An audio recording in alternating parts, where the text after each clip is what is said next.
And of course in the Royal Society of Art is next door in Burlington House. Crown Jewels coming up just to the right hand side, and you can see some of the amazing facades. Get ready to take a photo, they look so nice. My favourite lights there. And we're coming up to the Ritz Hotel, one of the most famous hotels in the UK. This is where the young Princess Elizabeth and his sister Margaret celebrated VE Day at the end of the Second World War. And Christmas dinner here would have set you back £670 for a 6-course meal. And it famously has a very strict dress policy, no sneakers, no ripped jeans, no hoodies. In fact, one celebrity attempted to enter in ripped jeans. They said, "You're not coming in, sir." He said, "You know who I am?" They said, "Do you know where you are?" And he went home and changed. Anyone guess who that was? It was, of course, Sir David Beckham. Why is no one surprised?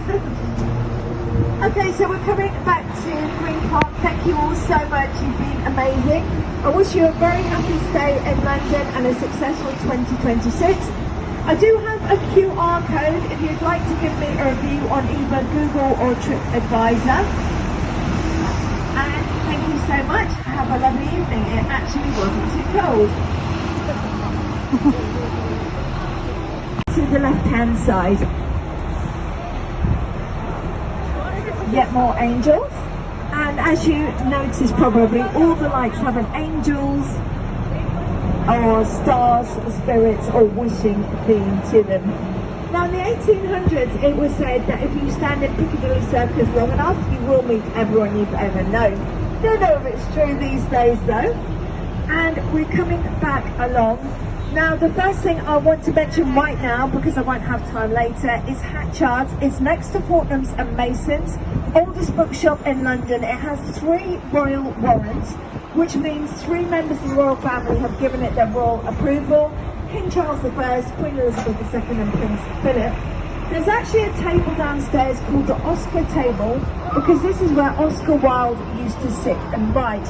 So it doesn't look too amazing, but its history and its connection with original authors is just incredible. Dilly to the right hand side, very prestigious hotel. Coming up on the left hand side is St James's Church, created by Sir Christopher Wren, and it recently featured in a Bridgerton episode, if you've seen Bridgerton. And it's famous for having no stained glass windows. The reason is Wren wanted people to be closer to God. But when you go inside it, there's actually amazing ornate carvings inside. So if you want something to be distracted by, there's plenty of choice. So the one in red, Fortnum and Mason, nicest windows in London at low level. At high level, you will see it looks like an advent calendar, and of course Mr. Fortnum and Mr. Mason sitting on top. They're also in 2 boxes and come out every hour and bow to each other. Okay, so get ready for the windows to the left hand side, they're really stunning. Now Mr. Fortnum and Mr. Mason both worked with Queen Anne, and she had a strange quirk that she would only burn people's lamps. So what they used to do was sell the unburned candles. If you look up, they might come out, and that's how they made enough money to make a shop. These days, every one of the 800 Phileas Fogg 80 days around the world, this is where he sets off from. And it's also, if you've seen Die Another Day, it has a massive sword fight. And to the right hand side, now Institute of Directors, but this used to be the Service Club, which was actually the Duke of Wellington's favourite club. To the left, the guy on top of the very large column is the Grand Old Duke of York. He had 10,000 men, but he marched all the way to the top of the hill and marched them down again. He was actually the brother of George IV. Now we did have a Santa in situ for almost a month, but it looks like he's gone back to the North Pole. I did catch him in a shop one day, his sleigh was broken, he was trying to get a new one. Shopkeeper said it's on the house. And these are the iconic lights. Now next right are some really nice lights coming up as well. And this area is called Piccadilly, after the Piccadilly. Now if you picture Sir William Shakespeare, he always had a funny, ruffly collar around his neck. That is actually a pickadille, and for many years, if you were a gentleman, you had to wear one. In fact, there's a story of how the Duke of Wellington got chucked out of a gentleman's club. Lights coming up to the right-hand side now. For daring to wear trousers instead of breeches. And that was very much not the done thing at the time. And some the iceberg and sunk. But you can imagine people's excitement buying their ticket off to the new world and then the disaster that followed. Now, in a spooky coincidence, Oceanic House. Now, this is... Okay, so banqueting hall to the right-hand side. Coming up to the left-hand side is Horse Guard Parade. Now, if you've ever seen the changing of the guard at 11 o'clock outside Buckingham Palace, this is where they start from. This is where they're stationed. It goes all the way through to St James's Park and the Palace. And they start off here at 10:28, and that obviously then they go under Wellington Arch up to the Palace for 11. And the story goes that Queen Victoria caught them gambling and drinking and was so furious, she said, "You will stand outside every day for 100 years. It's been more than 100 years and they're still doing it." But it's a really great chance to see them.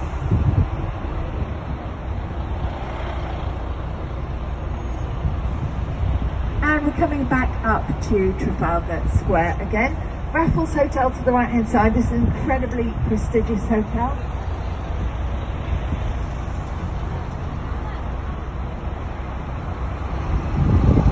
We did this and made good friends with King Charles II, amazingly, and who gave him the land, which he named Downing Street and sold off for a fast buck. But you will see the black railings of Downing Street coming up to the left-hand side very shortly. Across to the right-hand side is the cenotaph and memorial to the dead in war. Now you can tell if the Prime Minister Sir Keir Starmer is in if you see, so Downing Street to your left-hand side now, 6 armed policemen, it means he is there. I'm only seeing 2 to be honest.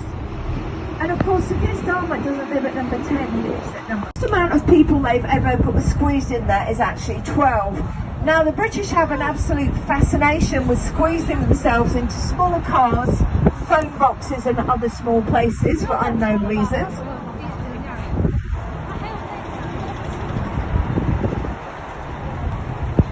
Okay, so Westminster Abbey to the left-hand side.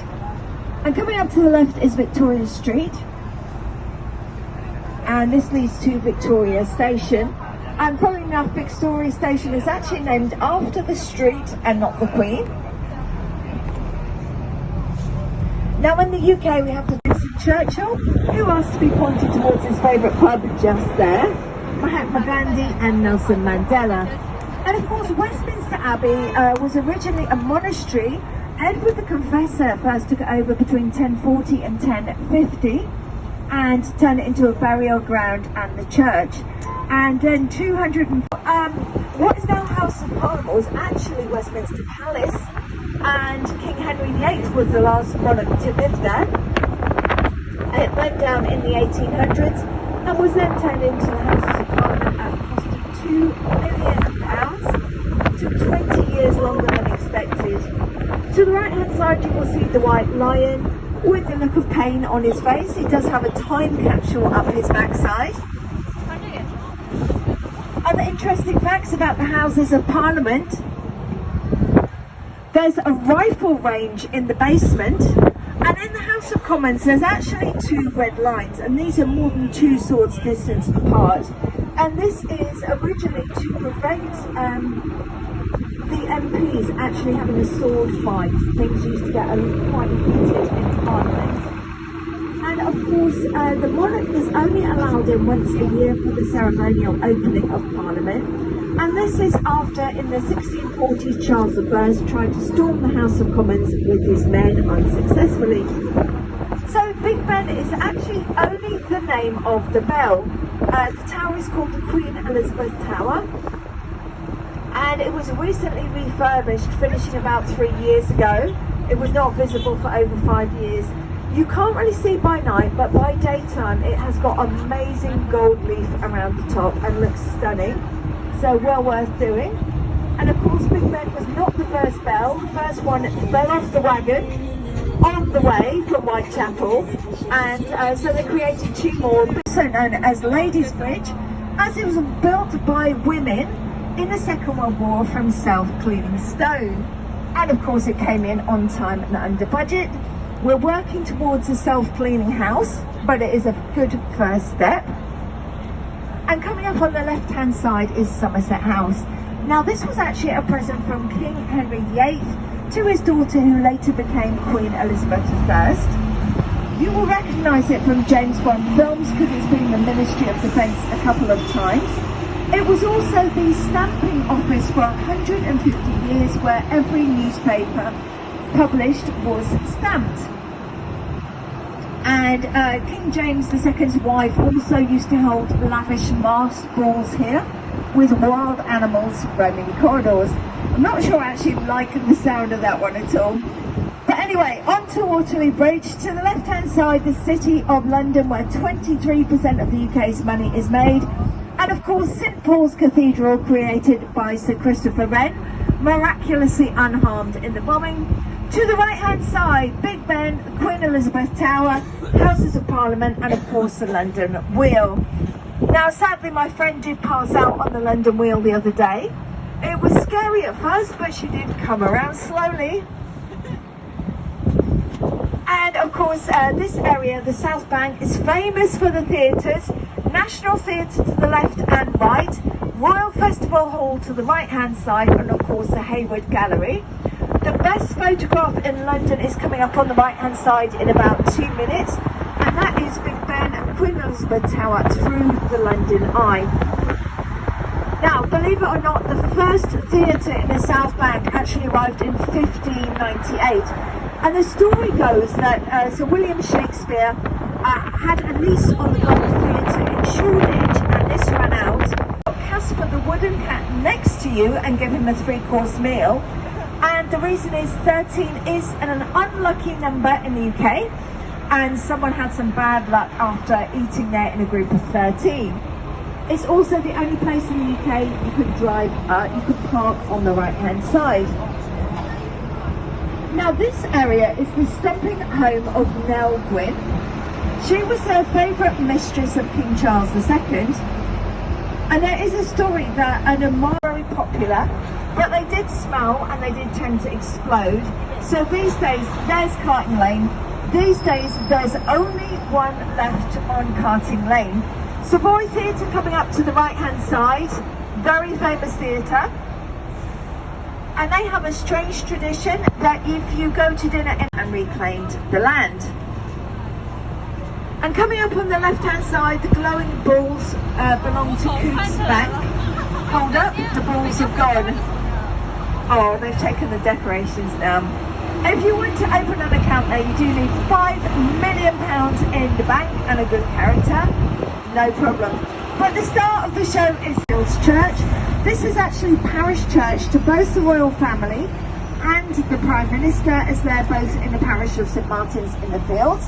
And this church is so old, it was literally in a field when it was created, hence the name. And we're coming up to Charing Cross and its iconic colour-changing Christmas tree. Now Charing is ancient English for bend in the river. To the left-hand side is the National Gallery. It is free to get in, open 10 till 6. This is where you can see Sunflowers by Van Gogh, as well as Rubens, Rembrandt and many others. And there's a story that Walt Disney, coming out of here, saw a young man sketching in charcoal on the ground, and that man became the inspiration for Bert from Mary Poppins. Who can forget Dick Van Dyke and his amazing Cockney accent? And the tree in the middle is a gift from Norway. They've given us one ever since 1947 as a present for shielding their king in the Second World War. And of course Nelson's column in the middle is 51.5 metres tall, slightly shorter than the mast of the HMS Victory that he sailed to beat the French. Now of course Lord Nelson did die in battle, And they did try and bring him back to London, preserved in a bottle of brandy. Unfortunately, on the long journey home, they did get thirsty and drink the brandy. So he arrived a little bit worse for wear. And by his feet, you can see the 4 bronze lions created by Landseer. And there is a story that actually they got a David lion from London Zoo as the model. But as the days went past, he too got a little bit worse for wear. So they ended up using the artist's cat as a model for the paws. Luckily, lion paws and cat paws are very... And this is home to the second longest running show, Phantom of the Opera. Has anyone seen it? Amazing. Oh, amazing. And we're in, I mentioned, it can get very smelly and noisy on the street. So one way they would get away from the smell was to actually build covered arcades so the lords could get out of their carriages and walk around after this big street and then pump it basically upwards. And if you can imagine people driving around in a horse and carriage, it could get very hot and very smelly. So hence the stink pipes. So get ready to look left for the lights of Shaftesbury Avenue.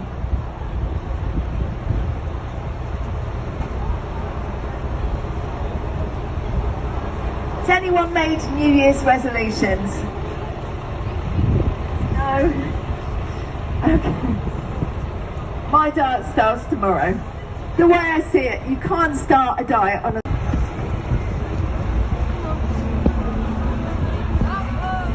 And also coming up to the left is the West End. And as a result, the sewer system was installed.